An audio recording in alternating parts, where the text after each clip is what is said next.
Okay, let's talk about it. For the past 3 years, people have been waiting for the crash of the real estate market. They talked about it in 2023, they talked about it in 2024, and once again, they predicted it for 2025. And in this video, we're going to talk about the predictions for 2026 and how you and your family can be protected so that you are not in a situation where you're following the herd and you are actually being a smart consumer when you are thinking about investing in real estate.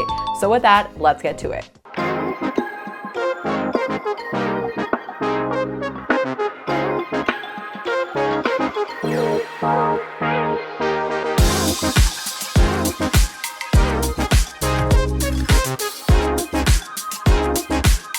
Now, for those of you that are new to the channel, hi, my name is Alexa. I'm a real estate advisor in El Paso, Texas specifically. I do have my very own team. I'm also an investor in real estate. And if you and your family are considering relocating to El Paso, I would love the opportunity to guide you. But even if you're not looking at buying in Texas and El Paso specifically, we do have agents throughout the United States that can assist you in that journey to really ensure that you are finding an agent that is going to be educated and that knows how to take care of you. Now in this video, I really want to break it down because I have been hearing so many negative Nancys talking about the fact that the market is going to crash and the sky is falling. And all I keep thinking about is that movie of Chicken Little where, you know, everybody's like, the sky is falling, the sky is falling. And then they find out that it's actually extraterrestrials and the sky was not falling. This is going to be your breakdown. And I want to also preface by saying that nobody has a crystal ball. Okay, so I would be lying to you if I tell you I know for a fact, but what I do know is trends. And what I do is I actually study some of the most intelligent people and I try to give feedback to not only myself, but to my community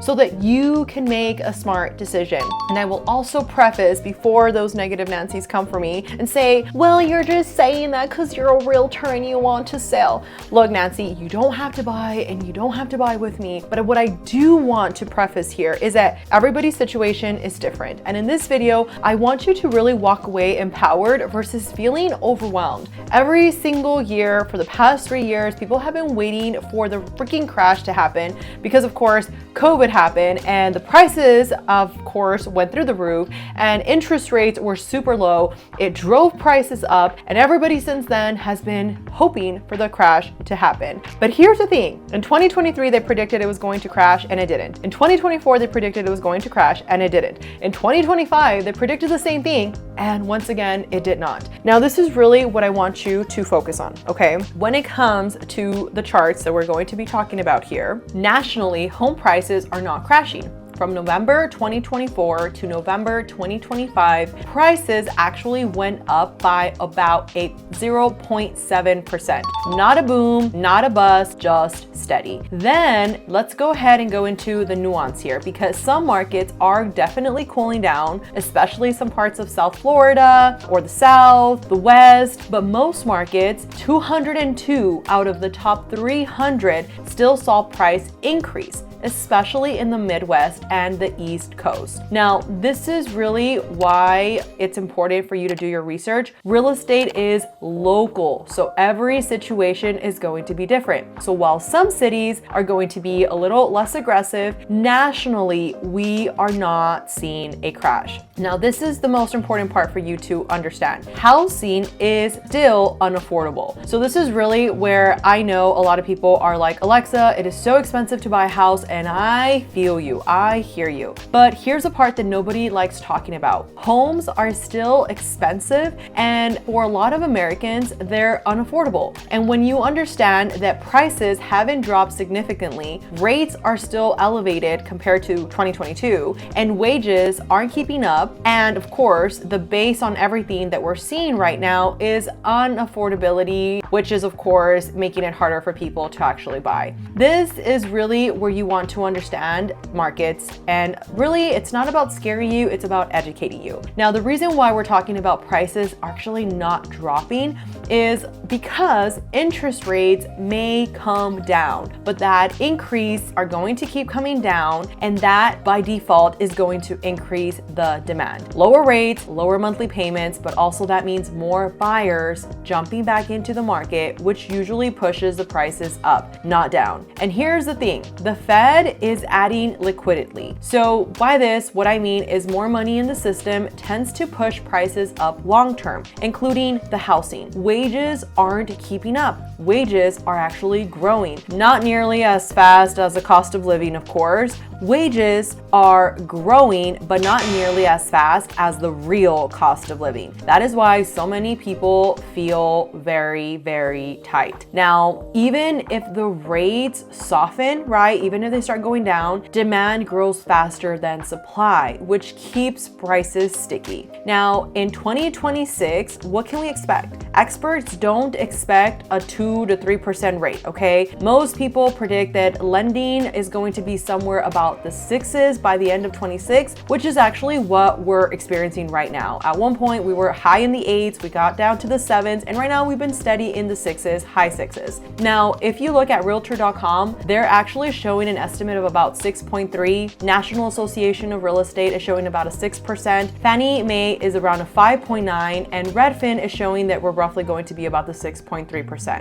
Now, which this is actually leading us to believe that when it comes to rates, they might feel better, but not historically low better. Now, the real supply problem, we're not building enough. And this is really where you need to understand. The best way to fix affordability is to build more homes. Builders are facing higher costs of labor, material, land, everything. So even when they build, they're still having to charge you a lot more because, of course, they are having to pay a lot more. And when building slows down, supply tightens, which of course supports the prices. Now, this is another thing that you want to understand if you're a first-time home buyer. First-time home buyers now make up only around 21% of the market, when normally it was closer to 40%. The median first-time home buyer is now 40 years old. That tells you everything about affordability, okay? So is the market crashing? No, it is not. Could some markets soften? Yes. Could homes sit longer? Yes. But a massive nationwide crash like 2008, the data just doesn't support that right now. So obviously, this is really where you need to understand what is happening, because a lot of the times people that purchased a home back in the day, they're going to tell you, you know what, you should wait and you should not buy a house because there's going to be a crash. Definitely, there's going to be a crash. And I've followed a bunch of gurus that are telling you to actually wait, but I always question myself, and this is what I want you guys to think about. So if somebody is telling you to look left, okay, why are they telling you to look left and not right? So think about it from like an analytical point, right? If I'm an investor and I want to have less competition, wouldn't I tell you not to buy? Wouldn't I tell you that it's the worst time to buy? Because then, of course, you're going to look the other way. Meanwhile, I'm getting pennies on the dollars on some of these deals. And now you wait until the market continues to do what it does.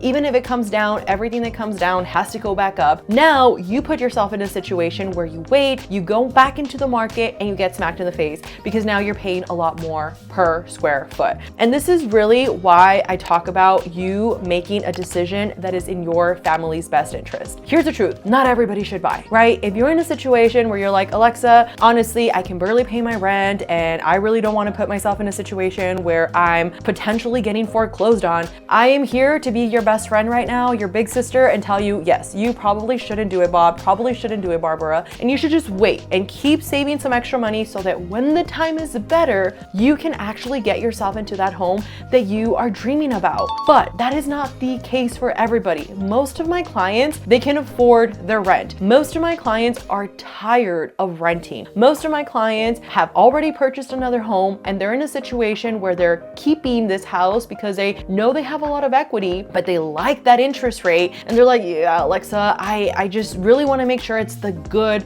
option for me and my family. If you're in that situation, I have one question for you. Why do you want to move? If the answer is genuinely because maybe you need something bigger, maybe you need something smaller, maybe you're tired of the location you've been in, and there's real evidence that is supporting your decision, I would say, don't worry about this interest rate. And I know some people are rolling their eyes right now and like, oh, you have to worry about the interest rate. Just hear me out for a second, because if you think about it from a logical point of view, if you get enough equity out, right? In this case, let's say you bought bought this house back in, I don't know, 2016. House cost you $150,000. Now you can sell it for $300,000. You have a big piggy bank there. You can use some of that money, put it into your new home that you actually are in love with. And now you pay some of your credit cards down. And now you are in a situation where, yes, maybe you're paying a higher interest rate, but guess what? You are in the house that you really wanted. You got the money from the house that you sold. And this is really why I tell people this is a strategy that is really customizable depending on your situation.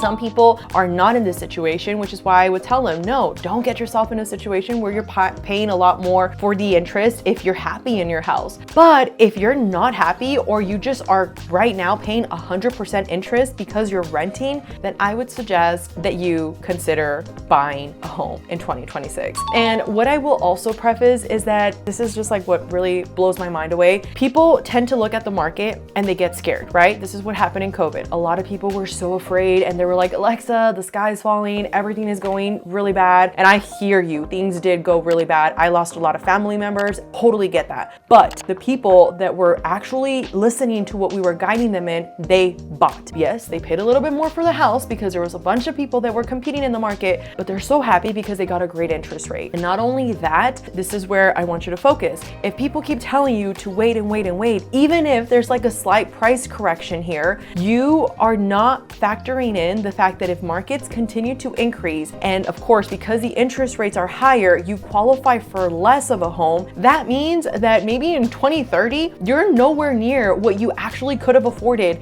in 2026. And this is what really blows my mind because nobody talks about it. Everybody wants to say, no, it's not, sound decision. You should just wait until the market corrects. Let's just play that out, okay? Let's just say you wait until 2030 and the crash happens, right? That everybody, claims is gonna happen and keep talking about. And as you can tell, I get really passionate about this because I just feel like a lot of us are not taking the time to really research the trends, and it really is a disservice to you. And especially if you're listening to people that are not taking the time to also research this stuff, it's affecting you. But anyways, let's just say you wait. And at that point, let's say the crash happens, but now there is thousands of buyers that you're competing with because they've been waiting for the exact same thing that you were waiting for. Well, what happened in COVID is gonna happen all over again. Now you're going to be in a situation where the sellers are going to have all the leverage. And right now, I have some beautiful listings on the market that I know if the market turns, these sellers are going to be in a situation where now they're going to say, man, I probably should have held on to that property a little bit longer and got a little bit more out of that house. Because again, as things continue to change, the competition, the more that you have of buyers and the less supply you have, there is going to be this simple economics one-on-one, supply and demand. It's going to crash.